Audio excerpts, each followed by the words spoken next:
Welcome to my പുതിയ video. അതെ, ഇതൊരു പുതിയൊരു മിനി ഷോപ്പിംഗ് വ്ളോഗ് എന്ന് തന്നെ വേണമെങ്കിൽ പറയാം. ഈ എൻ്റെ യൂട്യൂബ് ചാനലിൽ ഞാൻ ഒരു പക്ഷേ ആദ്യമായിട്ടിടുന്നൊരു വ്ളോഗെന്ന് തന്നെ വേണമെങ്കിൽ പറയാം. ഇനി അങ്ങോട്ടുള്ള വ്ളോഗുകളും റീൽസുകളൊക്കെ സപ്പോർട്ട് ചെയ്ത് നിങ്ങളും സഹായിക്കണം.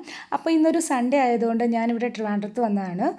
അപ്പോൾ ഞങ്ങളെല്ലാവരും കൂടെ ലുലു മോളിൽ പോയി. ഇതാ വന്ന ഉടനെ തന്നെ ഈ ഒരു റോബോട്ടിനെ കണ്ടപ്പോഴത്തേക്കും തന്നെ എനിക്ക് കാര്യം മനസ്സിലായി. എന്തോ എക്സിബിഷൻ എന്തെങ്കിലും ഉണ്ടാവും. അപ്പം തന്നെ നോക്കിയപ്പോഴത്തേക്കും മനസ്സിലായി ഇവിടെ എന്തോ എക്സിബിഷൻ്റെതായി നിൽക്കുന്നു. 21 ആൻഡ് 22 ഇന്നായിരുന്നു ലാസ്റ്റ് ഡേറ്റ്. അപ്പോൾ ഞങ്ങൾ അതിൻ്റെ ഉള്ളിലേക്ക് കയറി. ഞങ്ങൾ മൂന്നുപേരും കയറി. ഫസ്റ്റ് വന്നപ്പോൾ തന്നെ അതിനെ കണ്ടപ്പോൾ ഞാൻ സത്യം പറഞ്ഞാൽ ഈ വീഡിയോ എടുക്കുന്നതിൻ്റെ ഒരു ക്യൂരിയോസിറ്റിയിലാണോ അതോ അതിനെ കണ്ടതിൻ്റെ ആങ്സൈറ്റിയിലാണോ എന്താണെന്നറിയില്ല, ഞാൻ പെട്ടെന്ന് സ്റ്റക്കായി നിൽക്കുമായിരുന്നു. അത് കഴിഞ്ഞതിന് ശേഷം തന്നെ ഇതിനെയൊക്കെ കണ്ടു. അത് വീണ്ടും ഞങ്ങൾ അതിൻ്റെ അടുത്ത് പോയപ്പോൾ അത് വീണ്ടും ഇങ്ങനെ വന്നുകൊണ്ടിരിക്കുന്നു. പക്ഷെ നല്ല രസമുണ്ടായിരുന്നു, നല്ല കോമഡി ആയിരുന്നു. എന്തോ പെട്ടെന്ന് എന്തോ ഇത് സാധാരണ ഇന്ന് വരെ ഞാനിത് റീൽസ് യൂട്യൂബ് വീഡിയോസിലൊക്കെ ആരെങ്കിലും ഇടുമ്പോഴേ ഞാൻ കണ്ടിട്ടുണ്ടായിരുന്നുള്ളൂ. നേരിട്ടിത് കണ്ടപ്പോഴത്തേക്ക് എന്തെന്നില്ലാത്ത എനിക്കൊരു സന്തോഷമാണ്. അത് കഴിഞ്ഞിട്ട് അതുപോലെ തന്നെയാണ് ഇതൊരു AI വെർച്വൽ പിയാനോ ആണ്. നമ്മൾ ജസ്റ്റ് ഒന്ന് കൈയുടെ ഗസ്റ്റേഴ്സ് കാണിച്ചാൽ മതി, കറക്റ്റ് പിയാനോ അങ്ങ് വായിച്ചോളും. അതെല്ലാം കണ്ടിട്ട് ഞങ്ങളിങ്ങനെ ഇറങ്ങി.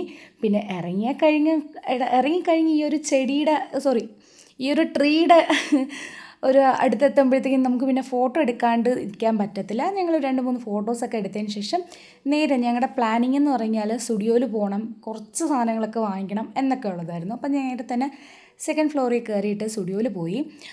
സത്യം പറഞ്ഞാൽ ഒരുപാട് കളക്ഷൻസ് ഉണ്ടായിരുന്നു. പക്ഷെ ഞാൻ ഉള്ളിൽ വിചാരിച്ചിട്ട് പോയൊരു സംഭവം എനിക്ക് അവിടെ നിന്ന് കിട്ടിയില്ല. ഞാനൊരു ഡ്രസ്സ് ഉള്ളിൽ വിചാരിച്ചു, പക്ഷെ അവിടെ ചെന്നപ്പോഴത്തേക്ക് അത് കിട്ടിയില്ല. അപ്പോൾ പിന്നെ മിഥുവേട്ടന് ഒരു ഷർട്ട് എടുക്കാമെന്ന് തന്നെ കരുതി. മിഥുവേട്ടൻ കുറേ നാളുകൊണ്ടൊരു വൈറ്റ് ഷർട്ട് നോക്കിയായിരുന്നു. അപ്പോൾ പറഞ്ഞു വൈറ്റ് ഷർട്ട് എന്നാൽ പിന്നെ എടുക്കാമെന്ന് കരുതിയിട്ട് ഞങ്ങൾ പോയപ്പോഴത്തേക്കും ചേട്ടനെ വിളിച്ച് ചോദിച്ചപ്പോൾ ഏട്ടൻ പറഞ്ഞു എനിക്ക് ഈ വൈറ്റ് ഷർട്ട് വേണ്ട, എനിക്ക് ലെനിൻ്റെ വൈറ്റ് ഷർട്ട് മതി.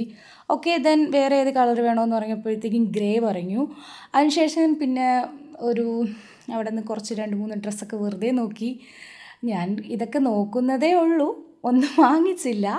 കാരണം എനിക്കെന്തോ ഒന്നും ഇഷ്ടപ്പെട്ടില്ല എന്ന് തന്നെ പറയാം. ഇഷ്ടപ്പെട്ടില്ല എന്ന് പറഞ്ഞാൽ സുഡിയുടെ ആ ഒരു മോഡലൊന്നും മോശമൊന്നുമല്ല, സൂപ്പർ മോഡൽസാണ്. ബട്ട് എനിക്ക് കംഫർട്ടബിൾ ആയിരുന്നില്ല. ദെൻ അതിനുശേഷം ഞാൻ കുറച്ച് ആക്സസറീസൊക്കെ നോക്കിയായിരുന്നു. അതിലും ഈ ഒരു വാച്ച് ഒരു ബാൻഡ് പോലത്തെ ഒരു വാച്ചാണ്, അതെനിക്കിഷ്ടപ്പെട്ടു. പിന്നെ ഈ കണ്ണാടി എടുത്ത് ഞാൻ ഇട്ടപ്പോഴത്തേക്കും ഏതോ ഒരു സിനിമയിൽ കാര്യസ്ഥയിൽ നമ്മുടെ സുരാജേട്ടൻ പറഞ്ഞതുവരെ ഇതിൻ്റെ കൂടെ ഫ്രീ കിട്ടുന്നതാ എന്ന് പറഞ്ഞിട്ടുള്ള ഞങ്ങൾ കോമഡി പറഞ്ഞ് കളിക്കുമായിരുന്നു. അതിനുശേഷം ബില്ല് ചെയ്യാൻ പോയപ്പോഴാണ് ആലോചിച്ചത് ഏട്ടനൊരു ടീഷർട്ടും കൂടെ എടുക്കാം.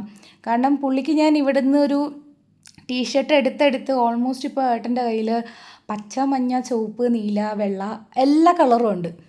എടുക്കാൻ പോയ കൂട്ടത്തിൽ ചെന്ന് ജസ്റ്റ് ഒന്ന് ഒരു ഷോ കാണിക്കാൻ വേണ്ടിയിട്ട് മിററിൻ്റെ ഫ്രണ്ടിലൊക്കെ നിന്ന് എല്ലാം കഴിഞ്ഞ് സ്റ്റുഡിയോയിൽ നിന്ന് ക്യാഷും ബില്ല് ചെയ്തതിന് ശേഷം ഞങ്ങൾ നേരെ ഫുഡ് കോർട്ടിൽ പോയി. പക്ഷേ ഫുഡ് കോർട്ടിൽ ചെന്നപ്പോൾ ഞങ്ങൾ ആദ്യം വിചാരിച്ചത് ഹൈപ്പർ മാർക്കറ്റിൽ നിന്ന് കയറി ഫുഡ് എന്തെങ്കിലും വാങ്ങിച്ച് മുകളിൽ കൊണ്ട് വെച്ച് കഴിക്കാമെന്നാണ്. അപ്പോൾ എൻ്റെ അമ്മയും അനിയത്തി എന്നെ പേടിപ്പിച്ചു. അങ്ങനെയൊന്നും ഉണ്ടാവില്ല, നീ വെറുതെ നിൽക്കേണ്ട, നമുക്ക് മുകളിൽ നിന്ന് വല്ലതും ലൈറ്റായിട്ട് കഴിച്ച് പുറത്ത് ചെന്ന് മന്തി കഴിക്കാം എന്നായിരുന്നു പ്ലാന്. അങ്ങനെ ഞങ്ങൾ അവിടെ നിന്ന് കുറച്ച് റോസ്റ്റഡ് ചിക്കൻ്റെ സ്ട്രിപ്സും വിങ്സും ഒക്കെ വാങ്ങിച്ചു. അതിനുശേഷം താഴെ വന്നിട്ട് വീണ്ടും കുറച്ച് ഫോട്ടോ കലാപരിപാടികളൊക്കെ കഴിഞ്ഞതിന് ശേഷം ലുലു ഹൈപ്പർ മാർക്കറ്റിൽ കയറി. അവിടെ വന്നിട്ട് വലിയ സംഭവങ്ങളൊന്നും വാങ്ങിച്ചിട്ടില്ല. കുറച്ച് നമ്മുടെ പോപ്പിക്കുട്ടിന് വേണ്ടിയിട്ട് ഡ്രൂൾസും പിന്നെ അതിന് വേണ്ടിയിട്ടൊരു കാൽഷ്യം മിൽക്ക് ബോണ് അങ്ങനത്തെ കുറച്ച് സംഭവങ്ങളൊക്കെ വാങ്ങിച്ചു. പിന്നെ കെലോക്സ്. പിന്നെ നേരെ അവിടെ തന്നെ ചെന്നിട്ട് തന്നെ ഞങ്ങൾ കുറച്ച് ഒരു മന്തി, ബാർബിക്യൂ ചിക്കൻ അങ്ങനത്തെ കുറച്ച് ഐറ്റംസൊക്കെ വാങ്ങിച്ചിട്ട് ബില്ല് കണ്ടപ്പോഴത്തേക്കാണ് ഞാൻ അന്തം വിട്ടത്. വളരെ കുറച്ച് സാധനങ്ങളിൽ ഇത്രയും വലിയൊരു ബില്ലോ! എല്ലാം കഴിഞ്ഞിട്ട് ഞങ്ങൾ ഊബർ ബുക്ക് ചെയ്താണ് നേരെ രാമചന്ദ്രനിലും കൂടെ വരാൻ നോക്കി. അട്ടക്കുളങ്ങര രാമചന്ദ്രനിലാണ്. വന്നപ്പാടെ തന്നെ ഈ ഒരു ടോപ്പ് കണ്ടു. ബട്ട് എനിക്ക് അതും ഇഷ്ടപ്പെട്ടില്ല. തിരിച്ചിങ്ങോട്ട് വന്നപ്പോഴത്തേക്കും വേറൊരു ബ്ലാക്ക് വിത്ത് വൈറ്റ് സ്ട്രിപ്സ് ഉള്ളൊരു ബനിയൻ കണ്ടു. അതിപ്പോൾ 2-3 എനിക്ക് 3 എടുത്തു, അനിയത്തിക്കും എടുത്തു. അത് കഴിഞ്ഞ് ഇറങ്ങിയപ്പോൾ പിന്നെ ഷേക്ക് ഫാക്ടറി കയറി. അവിടെ നിന്ന് ഞങ്ങൾ 3 പേരും കൂടെ ചേർന്ന് പുട്ട് ഐസ്ക്രീം കഴിക്കാമെന്ന് കരുതി പുട്ട് ഐസ്ക്രീമൊക്കെ കൊണ്ടുവന്ന് വെച്ചു. ഞങ്ങൾക്ക് ഭയങ്കര ഇഷ്ടമായിരുന്നു. അതുപോലെ തന്നെ ഇന്നത്തെ ഔട്ടിങ് ഞങ്ങൾ ഒരുപാടധികം സന്തോഷിച്ചു. ഇനിയും പുതിയ മിനി വ്ളോഗുമായിട്ട് വരുന്നതിന് വരെ